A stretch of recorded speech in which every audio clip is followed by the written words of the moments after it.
পুরনো ঢাকার ইসলামপুরে মুয়াজ্জিন বেলাল হোসেন হত্যা মামলায় 4 জনকে গ্রেফতার করেছে কোতোয়ালি থানা পুলিশ। সোম ও মঙ্গলবার টানা দুদিনে পুলিশের এই অভিযানে গ্রেফতারকৃতরা হলেন মোহাম্মদ হাবিবুর রহমান ওরফে হাবিব, হাফিজ মোহাম্মদ মোশাররফ হোসেন, হাফিজ তোফাজ্জল হোসেন এবং সারওয়ার হালিম।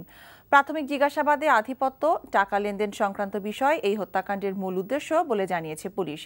যে ছুরি দিয়ে ওই মুয়াজ্জিনকে হত্যা করা হয়েছিল তা গ্রেফতারকৃত আসামিদের দেওয়া তথ্যে পুরনো ঢাকার একটি ড্রেন থেকে উদ্ধার করা হয়।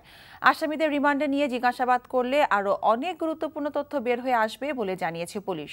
গত 4 এপ্রিল ইসলামপুর রোডের ঝব্বু খানম জামে মসজিদ থেকে মসজিদটির মুয়াজ্জিন বিল্লাল হোসেনের রক্তাক্ত লাশ উদ্ধার করে পুলিশ। আপনারা জানেন যে গত 4 এপ্রিল